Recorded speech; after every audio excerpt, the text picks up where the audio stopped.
आप सभी विद्यार्थियों का स्वागत है इस चैनल में। दोस्तों 10th का जो सोशल साइंस का मॉडल पेपर है उस पे जो हिस्ट्री का जितने भी क्वेश्चन सब्जेक्टिव में रखे गए हैं, इस सब्जेक्टिव क्वेश्चंस को मैं एक एक करके आप लोगों को समझाऊंगा। सबसे बड़ी बात है कि यहां आप लोगों को समझाऊंगा पॉइंट वाइज कि क्या क्या लिखना है एग्जाम में। यदि आप रट के जाते हैं एग्जाम में तो भूल जाएंगे, और यदि समझ के जाते हैं तो यदि भूल भी गए तो भी वहां खुद से बना के लिख देंगे कि हाँ यही स्टोरी था, ये हम लोगों को लिखना है। तो इस वीडियो को लास्ट तक देखिएगा, मैं गारंटी लेता हूं कि इसको देख लीजिएगा तो आपका क्वेश्चन नहीं छूटेगा हिस्ट्री पे। समझ में आ रहा है? तो इस वीडियो को लास्ट तक देखिएगा। और ज्योग्राफी का, सिविक्स का सबका वीडियो अपलोड हो रहा है धीरे धीरे। तो आज हिस्ट्री का ये सब्जेक्टिव वीडियो है, मॉडल पेपर में जितना भी क्वेश्चन रखा गया है सबको मैं इस वीडियो में आप लोगों को कवर करने वाला हूं। तो इस वीडियो को लास्ट तक देखिएगा, और यदि चैनल पर पहली बार आए हैं तो सब्सक्राइब कर दीजिएगा ताकि मैं आप लोगों को ऐसे हेल्प कर पाऊं। तो चलिए दोस्तों आज की इस वीडियो को शुरू करते हैं। तो दोस्तों सब्जेक्टिव का जो क्वेश्चन है जिसपे 2 मार्क्स, 4 मार्क्स और 5 मार्क्स आप लोगों को मिलने हैं,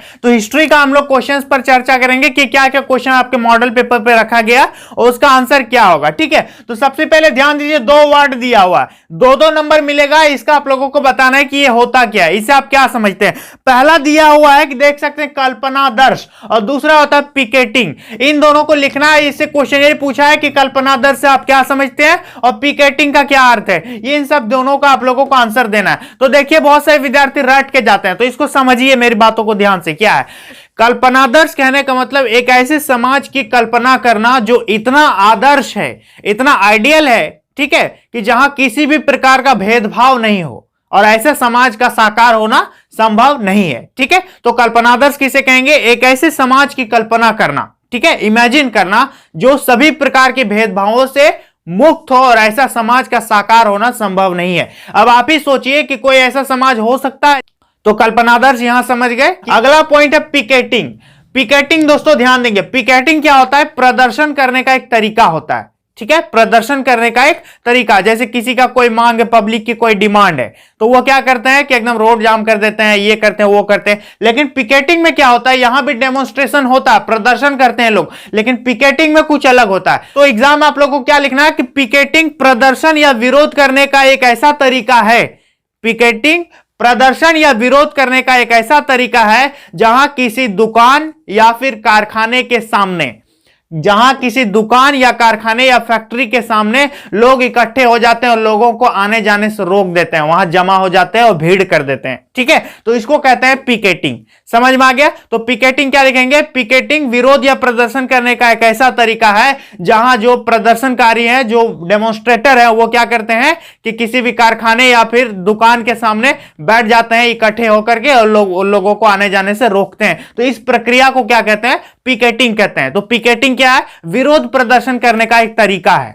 ठीक है, समझ में आ गया? It is a type of demonstration. विरोध प्रदर्शन करने का एक तरीका है किसी भी चीज का। नेक्स्ट क्वेश्चन देखिए दोस्तों, 11 नंबर। क्या लिखा हुआ है कि 17वीं सदी में यूरोपीय शहरों के सौदागर गांवों में किसानों और कारीगरों से काम करवाने लगे। व्याख्या करें। ठीक है, तो 17वीं सदी में जैसे उपनिवेश का आगमन होता है ब्रिटिशर्स का यहां पर, तो क्या होता है, वहां के जो सौदागर हैं, ब्रिटिश कंपनी है, वो गांव की ओर रुख करते हैं। गांव के कारीगरों के पास, गांव के वर्कर्स के पास, गांव के जो हस्तकला है उनके पास, और या फिर गांव के किसानों के पास काम करवाने के लिए। ऐसा क्यों? इसकी व्याख्या करना है। तो क्या है दोस्तों इसका आंसर? देखिए इसका जो मेन कारण था वो ध्यान देंगे। ठीक है, यही पॉइंट आप लोगों को एग्जाम में लिखना है 11 नंबर क्वेश्चन के लिए, कि जो सौदागर थे वो गांव में कारीगर और किसानों के पास क्यों काम करवाते थे। तो ध्यान दीजिएगा, इसका कारण निम्नलिखित है। ये पॉइंट याद रखना आप लोगों को बस। ठीक है, तो इसका कारण, पहला कारण जो दोस्तों यहां समझ लीजिए, तो दोस्तों पहला कारण है कि पूरे विश्व में, पूरी दुनिया में क्या हुआ? वस्तुओं की मांग में एकाएक तेजी से वृद्धि हो गई।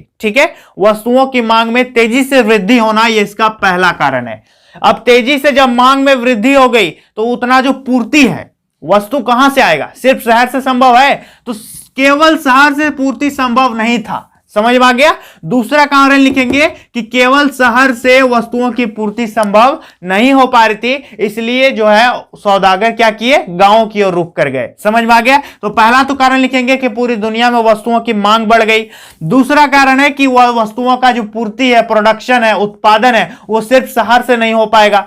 तीसरा कारण है कम मजदूरी दर, यानी जो सौदागर थे वो उनको क्या देखे कि शहर में क्या होता है कि मजदूरी दर ज्यादा होता है। कोई भी चीज आप काम करवाएंगे किसी वर्कर से तो क्या होगा? ज्यादा आपको पेड करना पड़ेगा। तो गांव में क्या था?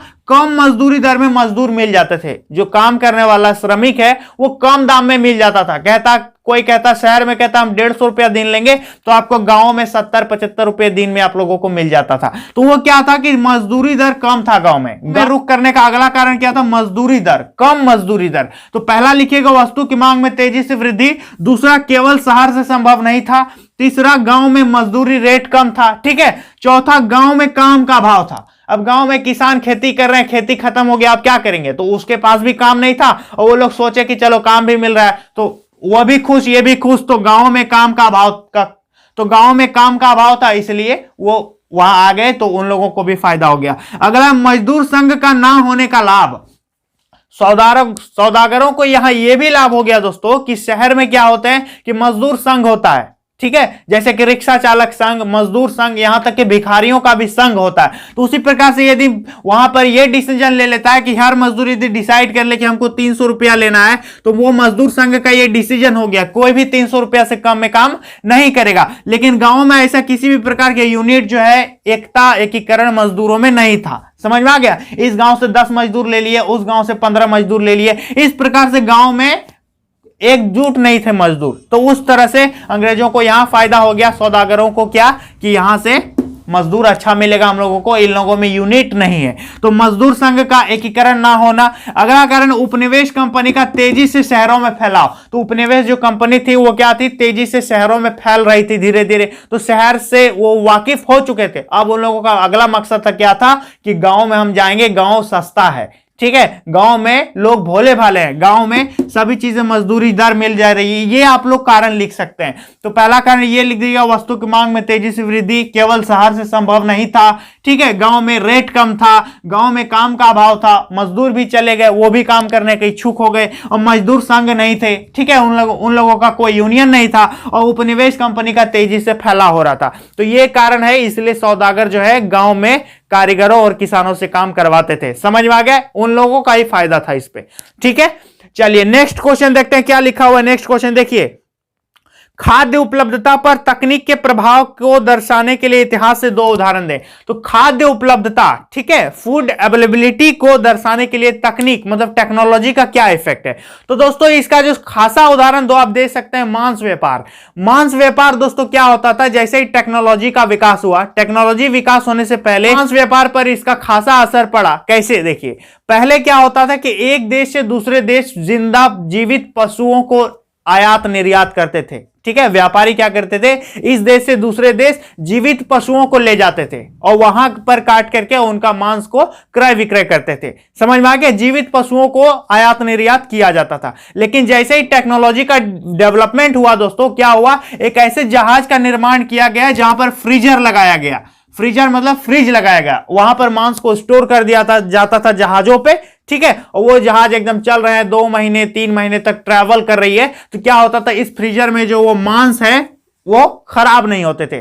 समझ में आ गया? लेकिन पहले क्या किया जाता था, पहले जीवित पशुओं को ही भेजा जाता था और जहां पहुंच गया वहां पर काट करके मांस को बेचा जाता था। लेकिन अब टेक्नोलॉजी के डेवलपमेंट होने के कारण क्या हो गया, ये जो है फ्रीजर वाले जहाज का निर्माण किया गया और उसी पे क्या है, आप लोगों का जो है वो मांस को स्टोर करके चल रहा तो चल रहा, परिवहन हो रहा है और वहां पर पहुंच करके इसको बेच दिया जाता था। तो ये तो पहला हो गया। दूसरा चीज, जो जहाजों का निर्माण हुआ, रेलगाड़ियों का निर्माण हुआ, इससे आप समझ सकते हैं भली भांति कि आयात निर्यात में व्यापार में कितना बेनिफिट हुआ। परिवहन की सुविधाएं विकसित हो गई टेक्नोलॉजी के डेवलपमेंट के कारण। तो ये 2 एग्जांपल आप आसानी से दे सकते हैं। समझ में आ गया? चलिए नेक्स्ट क्वेश्चन देख सकते हैं। नेक्स्ट क्वेश्चन देखिए दोस्तों, क्या है कि 12 नंबर, मारियान और जर्मेनिया कौन थे, जिस तरह उन्हें चित्रित किया गया उसका क्या महत्व था। तो दोस्तों ध्यान देंगे कि मारियान और जर्मेनिया, यहां मेरी बातों को ध्यान से समझिए। मारियान और जर्मेनिया जो है वो फ्रांस और जर्मनी की 2 राष्ट्र नारी रूपक है, ठीक है। मारियान संबंधित है फ्रांस से और जर्मेनिया संबंधित है जर्मनी से, ठीक है। जैसे हम लोग अपने देश में गांधी जी को पूजते हैं, गांधी जी की प्रतिमाएं चौक चौराहों पर लगाई गई है, ऐसा क्यों, ताकि देश को जो है अपने देश के प्रति प्रेम जगे, लोगों के प्रति प्रेम जगे, लोगों के प्रति, अपने देश के प्रति जो है राष्ट्रवाद की भावना उत्पन्न हो, तो वही सब चीजों को जगाने के लिए, अपनी गणतंत्रता को लोग जाने, तो उन सब चीजों को जगाने के लिए सेम एग्जांपल फ्रांस में मारियान देती है और जर्मनी में जर्मेनिया देती है। ठीक है, यहां तक समझ में आ गया। और मारियान की जो प्रतिमाएं हैं चौक चौराहों पे फ्रांस पे लगाई गई है ताकि वहां के लोगों को अपने देश के प्रति, अपने राष्ट्र के प्रति राष्ट्रीयता की भावना जो है जगे। और दूसरी चीज, मारियान जो है लाल टोपी, तिरंगा और कगली पहनती है, और जर्मेनिया जो है बलूत वृक्ष का जो है मुकुट पहनती है, क्योंकि जर्मनी में बलूत वृक्ष को वीरता का प्रतीक माना जाता है। यहां आप इतना लिख दीजिएगा तो काफी है, उसको थोड़ा लंबा सा समझ के अच्छी तरह से वर्ड्स में लिख देना है तो ये हो जाएगा। तो पहली बात कि मारियान और जर्मेनिया क्या है, तो पहले लिखिएगा कि मारियान फ्रांस राष्ट्र की नारी रूपक है और जबकि जर्मेनिया जर्मनी राष्ट्र की नारी रूपक है। ठीक है, और यहां तक लिख देना। और ये इसका पहनावा ये है, इसका पहनावा है ये है, और इसका महत्व तो मैंने बता दिया कि इसको चौक चौराहों पर इसलिए लगाया गया है, और इसकी इन सब के बारे में डाक टिकट भी जारी किया गया है। ठीक है, मारियान से संबंधित फ्रांस में डाक टिकट भी जारी किया गया, तो ये इसका महत्व हो गया, इतना लिख सकते हैं। चलिए नेक्स्ट क्वेश्चन देख सकते हैं क्या लिखा हुआ है। नेक्स्ट क्वेश्चन है दोस्तों कि 19वीं सदी की यूरोप में कुछ उद्योगपति मशीनों के बजाय हाथ से काम करवाने वाले श्रमिकों को प्राथमिकता देते थे। तो कुछ जो उद्योगपति हैं, ठीक है, वो क्या करते थे कि मशीनों के बजाय जो हैंडमेड क्राफ्ट होता था, हस्त से निर्मित जो भी वस्तुएं होती थी, उसको ज्यादा प्राथमिकता देते थे। ऐसा क्यों? तो इसका कारण ये है, ठीक है, हाथ से बनी हुई वस्तुओं को ज्यादा वैल्यू देने का मेन कारण क्या है कि खास डिजाइन तथा आकार वाले चीजों की मांग। विश्व में किस चीज की मांग थी कि किसी भी वस्तु की खास डिजाइन हो और खास उसका आकार हो, समझ में आ रहा। और मशीन का जो फर्मा होता है, वो एक बार फर्मा बना दिए तो सभी उसका वैसा ही बन के निकलने लगेगा। लेकिन हैंडमेड क्या होता है कि अभी इस तरह बना दिए, 10 मिनट बाद दूसरे तरह से भी हम बना सकते हैं। तो हाँ, खास डिजाइन तथा आकार वाले चीजों की मांग जो है वो तेजी से बढ़ रही थी, इसलिए हाथ वाले इसलिए हस्तकला को ज्यादा प्राथमिकता दी गई थी, पहला कारण। दूसरा, उच्च वर्ग कुलीन वर्ग में हस्त निर्मित वस्तुओं को प्राथमिकता दी जाती थी। उच्च वर्ग और कुलीन वर्ग के लोग क्या होते थे कि क्या करते थे, हाथ से बनी वस्तुओं को ज्यादा वैल्यू देते थे, हाथ से बनी वस्तुओं को ज्यादा प्राथमिकता देते थे। ठीक है, ये दूसरा कारण हो गया। और तीसरा है कि मौसम पर उत्पादन निर्भरता। तो उद्योगपति क्या देखते थे कि मौसम पर उत्पादन निर्भरता है, जैसा मौसम रहा वैसा प्रोडक्शन करना होगा। ठीक है, और मशीन उतना संभव नहीं है, जैसे कि मान लेते हैं मौसम ऐसा है और हमें इतने ही प्रोडक्ट करना है, इतना ही उत्पादन करना है, तो कम लोगों को बुलाएगा, उसके लिए हस्तकला की जरूरत पड़ेगी, समझ में आ रहा है। तो मशीनों का यहां पर आवश्यकता नहीं था। तो ये इतना कारण है कि मशीन को छोड़ करके हस्तकला को ज्यादा प्राथमिकता दिया गया था, समझ में आ गया। तो इस प्रकार से हिस्ट्री में आप लिख सकते हैं। चैनल को सब्सक्राइब कर लीजिएगा, शेयर कर दीजिएगा, अपने दोस्तों में शेयर कर दीजिएगा। और चैनल पर पहली बार आए तो भूगोल का वीडियो अपलोड हो रहा है, देखना है तो सब्सक्राइब जरूर करना। नेक्स्ट वीडियो में मिलेंगे दोस्तों, तब तक के लिए बहुत बहुत धन्यवाद।